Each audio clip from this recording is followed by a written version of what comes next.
हर हर महादेव साथियों में अर्चना वर्मा आप सभी का अपने चैनल लव यू जिंदगी हॉट टचिंग स्टोरी में खुले दिल से स्वागत करती हूँ। आप सुन रहे हैं सुहानी सी एक लड़की का 19वां भाग। समय सिया जी के साथ ऑफिस में काम कर रहा था। तभी सिया जी ने रिया को उससे इंट्रोड्यूस कराया। समय इससे मिलो, ये है सुहानी की सहेली रिया। इसने सुहानी के साथ ही पेपर दिए हैं और यह कल से हम लोगों को ज्वाइन करेगी। समय ने एक पूरी नज़र रिया के ऊपर डाली। ये सुहानी की सहेली है। समय के लहजे में हैरानी थी। इम्पॉसिबल मॉम, यह अपनी सुहानी की सहेली हो ही नहीं सकती। समय ने सिरे से इनकार करते हुए कहा। मतलब? सिया जी समय की बात समझ नहीं पाई थी और रिया को भी उसकी बात समझ में नहीं आई थी। मतलब ये कि जब से सुहानी ने कॉलेज ज्वाइन किया है, उसको पिक एंड ड्रॉप की जिम्मेवारी मेरी है। मुश्किल से ही मैंने किसी जरूरी काम के चलते इसमें लापरवाही की होगी, वरना रेगुलर आता जाता हूँ, लेकिन मैंने इसको आज तक कभी भी कॉलेज गेट पर खड़े होकर सुहानी का इंतजार करते हुए नहीं देखा। समय आराम से बोला। कॉलेज गेट पर खड़ी होकर सुहानी का इंतजार। रिया को अभी भी समय की बात समझ में नहीं आई थी, लेकिन सिया जी समय की बात समझकर खुलकर हंस पड़ी थी। वो ये नहीं है, इनफैक्ट उन लड़कियों में से भी नहीं है जो कि कॉलेज गेट पर खड़े होकर किसी का इंतजार करें। ये कॉलेज की टॉपर है। हमारी एनजीओ से जो कॉलेज चल रहा है, वहाँ पर इसको स्कॉलरशिप मिलती थी। खुद इसके रेपुटेशन और डिसिप्लिन से लेकर एजुकेशन तक की प्रशंसा मुझसे कॉलेज के प्रिंसिपल ने की है। सिया जी समझाते हुए बोली। तो फिर ये हमारी सुहानी की दोस्ती से कैसे हो गई? समय अभी भी रिया को परेशान करने के मूड में था, या फिर वह सच में समझ नहीं पा रहा था। तुम जाओ बेटा, मैं इससे बात करती हूँ। ये दरअसल तुम्हें नहीं बल्कि सुहानी को चिढ़ा रहा है। तुम तो जानती हो ना कि सुहानी की फ्रेंड लिस्ट कैसी है, और सुहानी की हरकतें, वह तो भगवान ही प्यारे हैं। इसलिए प्लीज इसकी बातों को माइंड मत लेना।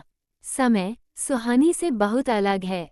सिया जी ने रिया के कंधे पर हाथ रखते हुए कहा। ओके मैम, रिया ने सर झुकाकर धीरे से कहा। कल टाइम से आ जाना। रिया को बाहर निकलते हुए देखकर समय पीछे से बोला। सुहानी तो मेरी बहन है, इस वजह से मैं उसके नखरे अपने पलकों पर उठा लेता हूँ, वरना मुझे लेट लतीफ़ लोग बिल्कुल पसंद नहीं। मेरा नाम केवल समय नहीं, बल्कि मैं समय का भी बहुत बड़ा पाबंद हूँ। समय ने कुछ जताते हुए कहा। रिया ने हाँ में सर हिला दिया। आपको इसमें कोई शिकायत नहीं मिलेगी सर। मैं अपना काम टाइम से और अच्छे से करूँगी। Thank you sir. Thank you ma'am. बिल्कुल एक अनुशासित एम्प्लॉय की तरह कहकर रिया ने वहां से विदा ली।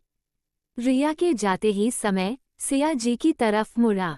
उसके चेहरे पर बहुत ही आश्चर्य के भाव फैले हुए थे। पहली बार सुहानी ने सोच समझकर दोस्ती की है, वरना मुझे तो लगता था कि जैसी तू है वैसी ही उसकी संगति है। समय ने मुंह बनाते हुए कहा। सिया जी लगातार मुस्कुरा रही थीं। यस मॉम, इसमें हंसने वाली बात नहीं है। आप नहीं जानती है ना, मैं तो रोज ऐसे कॉलेज पिक एंड ड्रॉप करने जाता था, तो मैंने देखा है। और उन लड़कियों को देखकर इस लड़की को देखकर मुझे हैरानी हो रही है। पहली बार मुझे लगा कि सुहानी की कोई सहेली इतनी मैनर वाली भी है, वरना उसकी जो सहेलियां हैं, हे भगवान, उनको देखकर भी सर में दर्द हो जाता है। लेकिन उन दोनों का सुहानी का कॉलेज गेट पर इंतजार करते करते पैर में दर्द नहीं होता। भगवान जाने 8 बजे ही पहुंचकर वह कॉलेज गेट पर सुहानी के आने का इंतजार करती रहती है, या फिर घर ही नहीं जाती। और ऊपर से उन दोनों के रिएक्शन देखकर ही इंसान चिढ़ बैठता है। समय मुस्कुराते हुए अपनी सीट पर वापस आकर बैठते हुए बोला। तुम्हारी बहन की हरकतें ऐसी है ना, जिसको देखकर सर में दर्द हो जाता है। सहेलियों की बात तो छोड़ ही दो, सुहानी की वह सहेलियां ना जाने किस कॉलेज कारण से कॉलेज छोड़ गई। सुनने में आया है कि उन लोगों की शादी हो गई, तो सुहानी की दोस्ती रिया से हो गई। वैसे ये लड़की उन लोगों से अलग है। इसकी कुछ फैमिली इश्यू है जिस कारण से इसे जॉब की तलाश है, और बिना किसी एक्सपीरियंस के कहीं ऑफिस जॉब मिलने से रहा, इसलिए सुहानी चाहती है कि हम उसे अपने ऑफिस में जॉब दे दे। अब पहली बार सुहानी ने किसी सही काम की फरमाइश वह भी अपने डैड से की है, तो तुम्हारे डैड चाहते हैं कि उसकी बात मानी जाए, वरना वह और उसके डिमांड। इस बार तो उसके डैड को भी खुद समझ में नहीं आ रहा है कि उसकी डिमांड कैसे पूरी करेंगे। रिया जी सर पकड़ते हुए बोली, अब ऐसा क्या सुहानी ने डिमांड कर दिया है कि जिसको सोचकर ही आपके सर में दर्द हो रहा है, और डैडी उसकी डिमांड पूरी करने से पहले सोच रहे हैं? समय ने मुस्कुराते हुए पूछा, तुम अपनी बहन को नहीं जानते हो क्या? उसने शादी की डिमांड की है, उसे ब्राइड बनना है, और वह भी जितनी जल्दी हो सके। सिया जी ने सीधे बताया। क्या उसे दुल्हन बनना है? सिया जी की बात सुनकर अपनी कुर्सी पर से उछल पड़ा। हाँ, सिया जी ने अब छोटा सा जवाब दिया, कहीं प्यार व्यार का चक्कर तो नहीं है?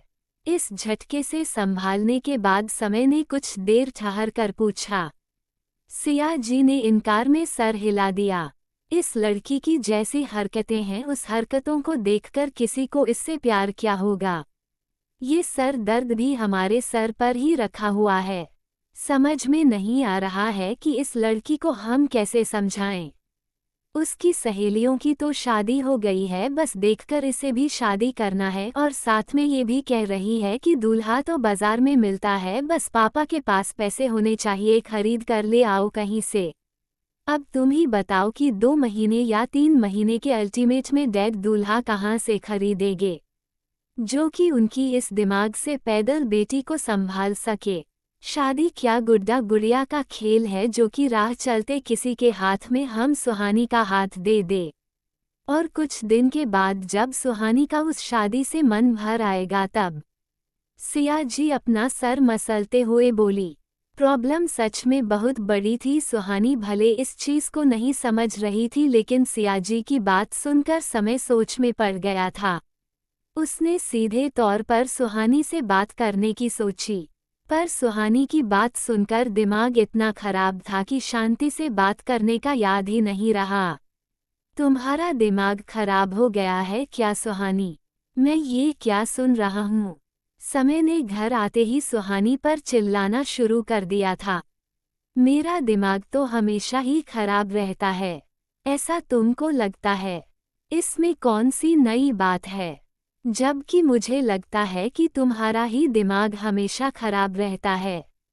सुहानी डस्टर झाड़ते हुए बोली, एग्जामिनेशन खत्म हो गए थे और इस टाइम सुहानी घर पर ही आराम कर रही थी। आराम करते करते आज उसे घर की सफाई का भूत चढ़ा था, तो सर्वेंट के साथ काम में लगी हुई थी। वैसे तुम बताओ, तुम तो माइंड फ्रेश करने के लिए गोवा ट्रिप पर गए थे ना? अपने दोस्तों के साथ वहां तुम्हारा माइंड फ्रेश नहीं हुआ क्या? सुहानी ने डस्टर रख दिया और सीधे समय की तरफ मुड़ गई थी। मैं गोवा ट्रिप में जरूर गया था, वहां मेरा माइंड फ्रेश भी हुआ और अब मैं अपने काम में लगने वाला ही था, लेकिन तुम्हारी इस बेफिजूल की जिद को सुनकर मेरा सारा माइंड डाइवर्ट हो गया है। समय चिल्लाते हुए बोला, मैंने ऐसी कौन सी जिद की है कि तुम्हारा सारा मूड खराब हो गया है? अपने ऊपर लगे हुए इल्जाम से तो सुहानी बेचैन चिल्ला उठी थी। उसे लगा था कि समय इसलिए उस पर गुस्सा कर रहा है क्योंकि कुछ देर पहले सुहानी ने उसके कमरे की सफाई करवाई थी। पर यहाँ पर बात दूसरी थी। तुम शादी करना चाहती हो?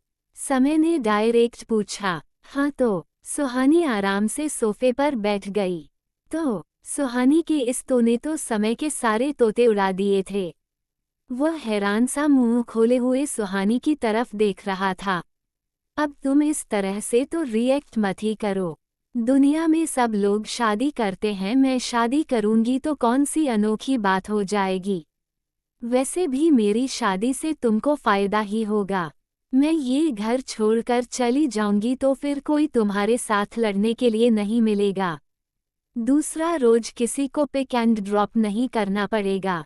तुम्हें रोज रोज सुबह किसी को जगाना नहीं पड़ेगा।